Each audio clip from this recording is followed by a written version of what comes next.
I think accountability is number one. I am baffled by leaders' ability to blame everybody but themselves. If you're a leader by nature, everything is your fault.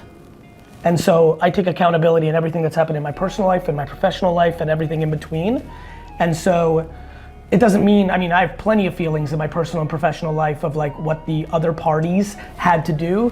But I don't spend time on blame or dwelling. The number one characteristic of a winner leader is accountability. I think compassion and empathy is the next. The reason I hold no grudges is I understand why. And so I think compassion and empathy mixed in with accountability. I think competitiveness is a major factor. I think the world has demonized competition in the last 30 years in a very unfortunate way. I think 8th place trophies actually lead to a lot of anxiety and depression with children, now 20 and 30-year-olds, not the reverse. Merit matters, and so I think competitiveness matters, tenacity, ambition. These are kind of the hard soft skills, and then on the soft skills, it's definitely kindness, empathy, caring, being sweet, approachable. Like, I just don't understand how people don't know that likability is a direct correlation to something that's healthy. How does that show up for a founder? I'm going to turn it back towards the day one, very focused topic, right? Someone who's a solopreneur, they're in their own head, they don't have a team, but they obviously have people. How does that come home for somebody who's starting a business? When you're kind to your vendors, to your potential customers, to the customers that fired you, you win. See, the big problem is that people say, like, I'm kind, and then I double click into it with a founder that I'm an investor in or a leader in my companies. I go, you're kind when it's easy, right? Next year, it's gonna be hard. The economy's getting softer. There's a lot going on. Like, are you kind when it's rough? Right, how does it show up for a solopreneur? Solopreneur is scared. She and he are scrapping. They're trying to get by. They don't wanna go back to their job. So when you're scared and scrapping, the ability to be, I'll give you an example. You're a solopreneur, you got a customer. They're paying you $1,000 a month, you're pumped. They fire you a month in because they have a problem. Are you gonna be kind and gracious to them? Or are you gonna be like, fuck you? Most people go to fuck you. I think if you go to kind and gracious and understanding, even though it's a gut punch to you, that comes around long term and it matters. Man, I just want to ask everybody, because I'm like looking in the mirror. That's so real. And life is getting harder, right? The economy is getting harder. We're all going to face that. Let me give you a super macro one.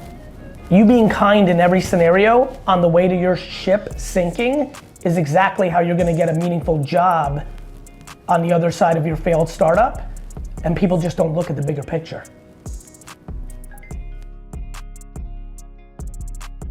friend of mine, Tom Bellew, on a podcast with me, looked me dead in the face, rocked me, because it's true.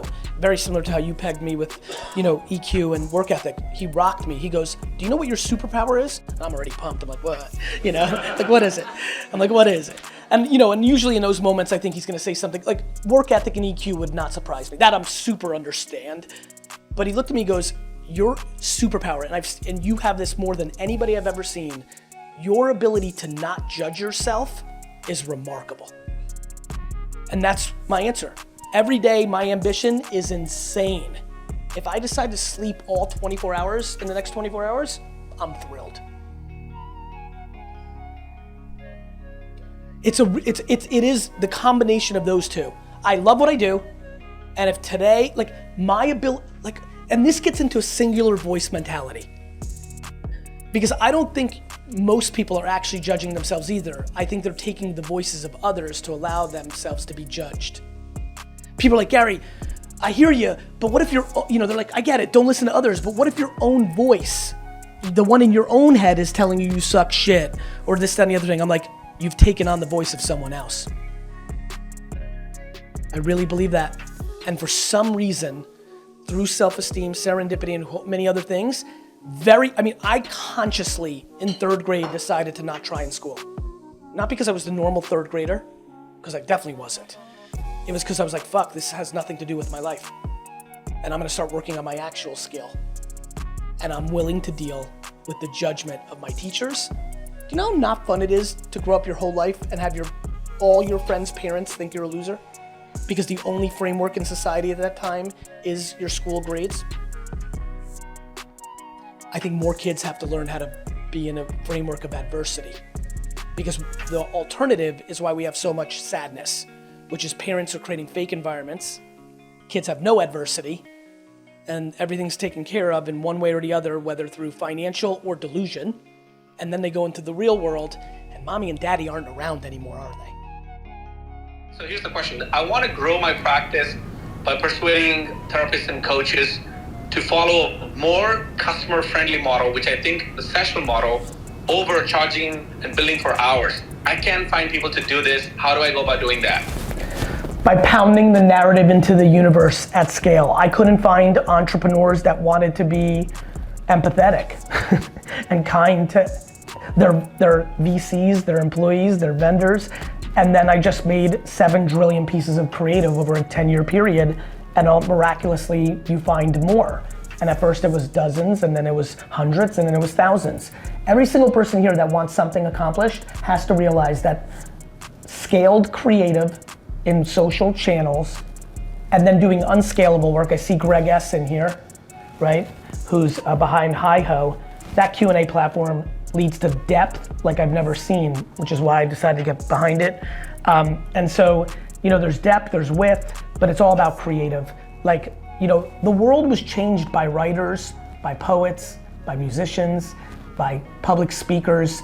Everyone here can have the world they want. The problem is, most people that are trying to do good or optimism are quieter than people that are trying to do negativity and bad. Negativity and darkness and bad is loud. They're on the offense. Positivity and happiness is content, thus not pushing themselves to be loud. One of the biggest things that I'm trying to do is be loud in the face of negativity, right?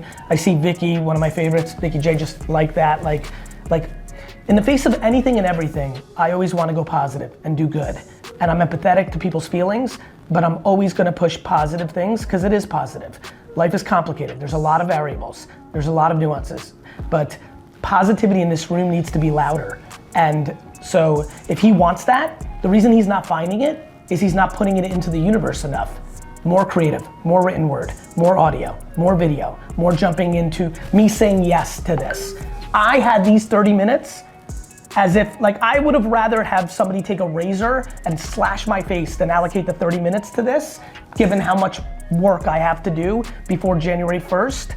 And yet I said yes to this because intuitively I felt that I could leave a positive impact in these 30 minutes to somebody within the 2,000 people that are sitting here right now. And I was like, fuck it. And so it's painful. And after I hang up, I'll be like, fuck, I really probably needed that 30 minutes. But then in 9 months, 16 months, 4 years, somebody here is gonna email me and say, I was listening to Twitter Spaces, you said something about accountability or kindness, and it changed my life, and then all of a sudden it's all fucking pro.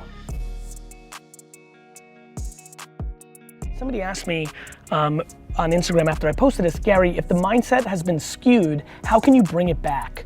And I answered by surrounding yourself with people who have the mindset you aspire to.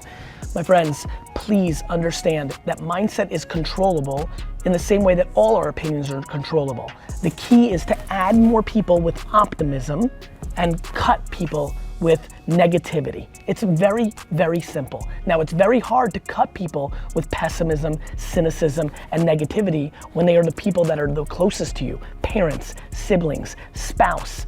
But the bottom line is, if you're asking the question, I'm gonna give you the answer. The answer is add more people with positivity and optimism and cut people with pessimism and cynicism. Who you surround yourself matters. What content you consume matters. I basically suffocate myself for a long period of my time and created an environment that was based on offense and optimism, and now I know no different. Please do the same for you. Make that move. Mold, and I mean mold, your mindset by what you consume and with whom you consume it.